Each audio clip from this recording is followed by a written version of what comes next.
Guys, ito nga pala yung nagtitrending ngayon na drone ng DJI na bago nilabas, DJI Neo 2. Yan, kamay lang ang ginagamit kahit wala na remote. Kaya anong paninintay yan? Tawag na tayo para umorder. Let's go! Guys, gusto ko talaga nung napalit ko sa video. Dahil natin 1955 invisible. Yan, saglit lang yan guys. So, sige. DJI Neo 2 drone. Okay. Ilang minute? Segundo? Ito lang, segundo lang. O sige nga. Sige. Wait ka lang. Ah! DJI Neo 2. Invisible online guys. Unboxing na natin. Huwag na natin patagalin. Bilis. Ako agad natin DJI Neo 2. 1955 invisible online. Bank na bank lang guys, unboxing na natin guys. Ito yung kasama niya. Salamat sa 1955 online invisible yan. Yung battery mo, kasi yung battery.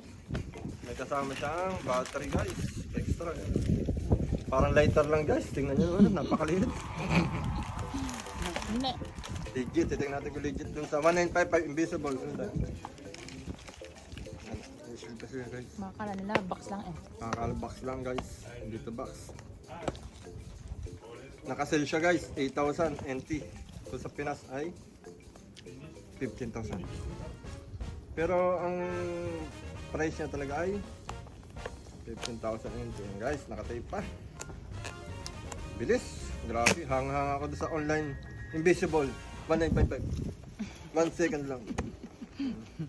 Baka naman, 1955. 955, baka naman. Ito, labor law yun. Ah, sarap. May mga sticker pa. Type C, LC, manual, QR code. At naman drone mo. Legit guys. At yung drone.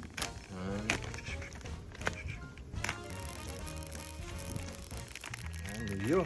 Bagong latest yung Neo to. Ang ganda. DJI. Kasi laki ng pangalan. Eh, nga, ganyan nga siya. Gimbal. Ayan yung camera tanggalin. Wala pang battery Saan mo to. naman, baka maano. Oo, lalagyan pa yan. Lagyan pa? Oo, nung panoorin mo sa TikTok. Ilalagay mo din yung parang sungay niya yun eh. May battery. Ayun nga. Ibig sabihin extra. Na. Guys, unin natin guys. Game na. Gutom na ko eh. Guys. Ano?